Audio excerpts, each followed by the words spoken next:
Abraham Lincoln हमारे देश की भांति ही संयुक्त राज्य अमेरिका एक विशाल देश है। इस देश को आगे बढ़ाने वालों में जिस महापुरुष का नाम विशेष आदर से लिया जाता है वे थे अब्राहम लिंकन। आज से लगभग 150 वर्ष पूर्व अब्राहम लिंकन अमेरिका के राष्ट्रपति थे। अब्राहम लिंकन का जन्म 12 फरवरी सन 1809 को केंटकी में हुआ था। उनके पिता एक निर्धन लकड़हारा थे। वे अपने बेटे को पढ़ाना चाहते थे, किंतु निर्धनता के कारण बालक लिंकन को वे पाठशाला नहीं भेज पाए। लिंकन और उनके पिता दोनों खेतों में काम करते थे। किसी प्रकार गुजारा चल रहा था। बालक लिंकन स्वयं भी पढ़ना चाहते थे। वे पढ़ लिखकर एक बड़ा आदमी बनना चाहते थे। सौतेली माँ ने लिंकन की शिक्षा की ओर विशेष ध्यान दिया। दिन भर वे खेतों में काम करते या जंगल में सूखी लकड़ियां काटते, किंतु रात में जब सो जाते तो उनकी माँ अंगीठी के मंद प्रकाश में उन्हें पढ़ना और लकड़ी के कोयले से लिखना सिखाती थी। इस तरह लिंकन की लिखने पढ़ने की लालसा और तीव्र हो गई। बालक लिंकन लोगों से पुस्तकें मांगकर लाते और रात्रि में पढ़ा करते थे। एक दिन लिंकन एक धनी किसान से जॉर्ज वॉशिंगटन की जीवनी नामक पुस्तक मांग लाए। जॉर्ज वॉशिंगटन का जीवन चरित्र पढ़कर उन्हें बड़ी प्रेरणा मिली। जॉर्ज वॉशिंगटन अमेरिका के प्रथम राष्ट्रपति थे। लिंकन ने मन ही मन संकल्प किया कि मैं भी अमेरिका का राष्ट्रपति बनूंगा। लिंकन का प्रारंभिक जीवन बड़ा कष्टमय बीता, किंतु उन्होंने कठिन से कठिन परिस्थितियों में भी पढ़ना लिखना नहीं छोड़ा। मेहनत करके उन्होंने कानून की पढ़ाई पूरी की और एक दिन वे वकील बन गए। धीरे धीरे उनकी वकालत चल पड़ी, क्योंकि वे योग्य तो थे ही साथ ईमानदार और सत्यवादी भी थे। वे झूठे मुकदमे नहीं लेते थे, सही पक्ष की ओर ही वकालत करना स्वीकार करते थे। उन दिनों अमेरिका में बलवान और धनी लोग गरीबों के ऊपर मनमानी करते थे और उन्हें दास बनाकर रखते थे। वे दासों से बहुत बुरा व्यवहार करते थे। यहाँ तक कि दासों को पशुओं के समान ही खरीदने और बेचने की प्रथा प्रचलित थी। दासों की दयनीय दशा देखकर लिंकन का हृदय द्रवित हो उठा। उन्होंने दास प्रथा का विरोध किया। उन्होंने स्पष्ट कहा कि सभी मानव समान हैं, सबको समान अधिकार और स्वतंत्रता मिलनी चाहिए। धीरे धीरे लिंकन की लोकप्रियता बढ़ती गई। पहले उन्हें इलिनॉय राज्य की जनता ने अपना सांसद चुना। तत्पश्चात वे सन 1860 में अमेरिका के राष्ट्रपति चुन लिए गए। राष्ट्रपति बनने पर उन्होंने देश की जनता की खूब सेवा की। लिंकन ने दास प्रथा को समाप्त कराया और इस प्रकार सारा राष्ट्र एकता के सूत्र में बंध गया। इस कारण वे जनता की आंखों का तारा बन गए। अपनी इस महान सफलता के कारण वे दूसरी बार भी राष्ट्रपति चुने गए। 14 अप्रैल सन 1865 के दिन एक दुखद घटना घटी। लिंकन अपनी पत्नी के साथ एक थिएटर में बैठे नाटक देख रहे थे। एक दुष्ट व्यक्ति थिएटर में घुसा और उसने लिंकन पर गोली चला दी, जिससे उनकी मृत्यु हो गई। अब्राहम लिंकन इस बात का जीता जागता उदाहरण है कि एक निर्धन से निर्धन व्यक्ति भी अपने चरित्र, ईमानदारी और प्रतिभा के बल पर राष्ट्र के सर्वोच्च पद का अधिकारी हो सकता है। आज लिंकन हमारे बीच उपस्थित नहीं है, किंतु अब भी लोग उनका स्मरण करते हैं। Mother Teresa. मदर टेरेसा दिन रात गरीबों की सेवा में लगी रहती थी। वह जरूरतमंदों तक खुद पहुंच जाती थी। एक बार उन्हें पता चला कि एक बहुत ही गरीब परिवार है जिसके घर आज खाना नहीं बना। वह वहां चावल लेकर पहुंची। परिवार में एक महिला और 8 बच्चे थे। मदर टेरेसा को देखकर घर की महिला खड़ी हुई और उनसे चावल पाकर बार बार धन्यवाद देने लगी। वह बोली, मदर आप जरा बैठे, मैं अभी आई। वह मदर टेरेसा के दिए चावलों को लेकर घर से बाहर चली गई। महिला का अजीब व्यवहार देखकर मदर असमंजस में पड़ गईं और घर के कोने में रखी एक टूटी कुर्सी पर बैठ गईं। कुछ देर बाद वह महिला लौटी तो चावल का पात्र खाली था। यह देखकर मदर बोली, आप कहाँ गई थी? महिला बोली, मेरे निकट की झोपड़ी में एक मुस्लिम परिवार के सदस्य कई दिनों से भूखे थे।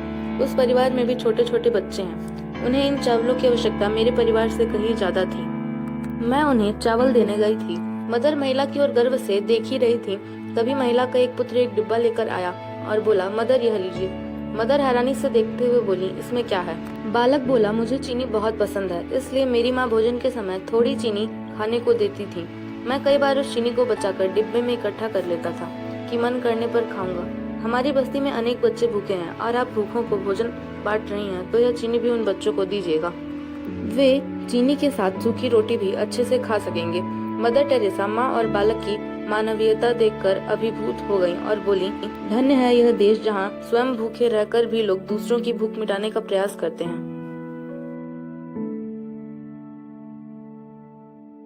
महात्मा बुद्ध और अंगुलीमाल। एक बार महात्मा बुद्ध विचरण करते हुए कौशल राज्य की राजधानी श्रावस्ती में गए। कौशल के महाराज प्रसेनजीत महात्मा बुद्ध के परम भक्त थे।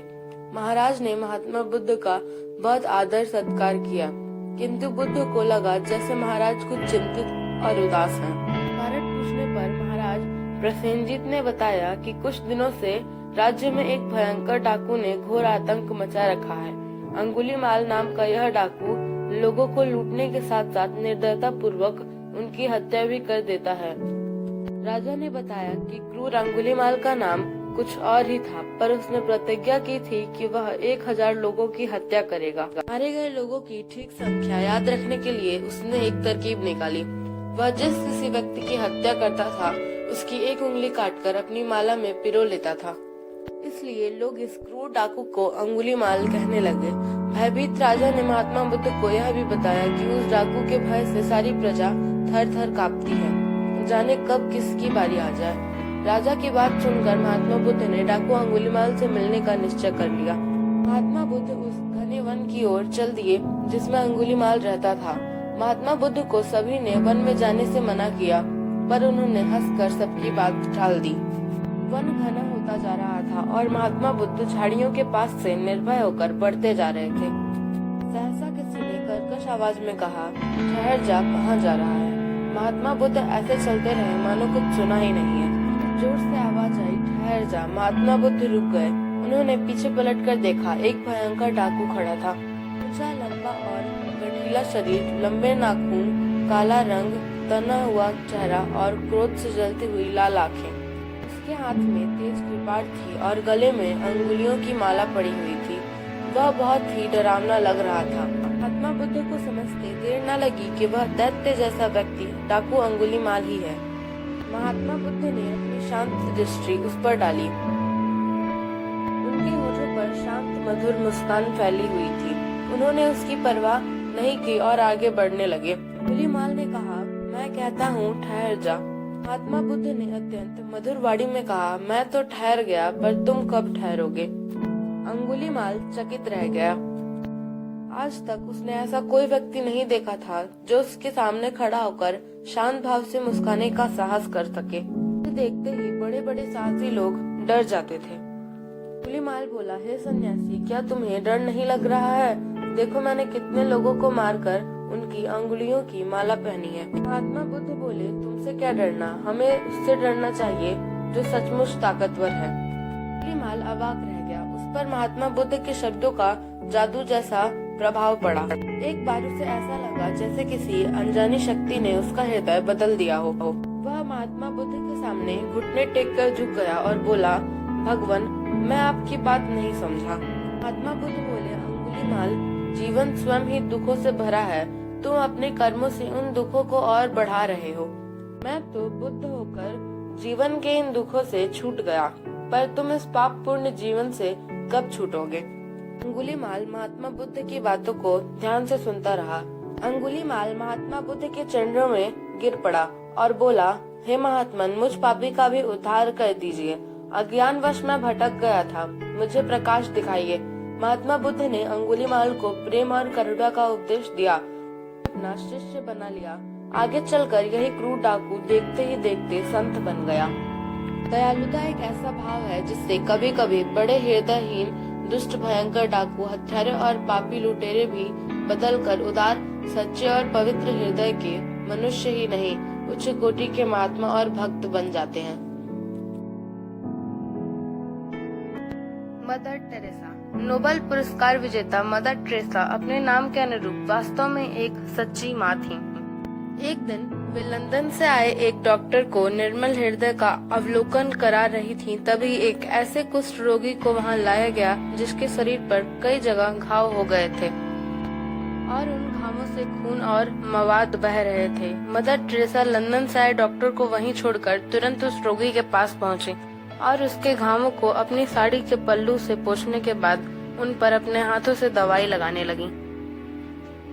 तब तक वे डॉक्टर महोदय भी वहां पहुंच गए। मदर को कुष्ठ रोगी के घावों पर दवाई लगाते हुए देखकर उन्होंने कहा, मदर, आप घावों पर दवाई लगाने से पहले कम से कम अपने हाथों पर दस्ताने तो पहन लेती। मदर टेरेसा ने डॉक्टर से तुरंत प्रश्न किया, अगर आपका बेटा इस स्थिति में आपके पास लाया जाता तो क्या आप उसके घावों पर दवाई लगाने के लिए दस्ताने पहनने तक का इंतजार करते? ऐसी माँ थी मदर टेरेसा।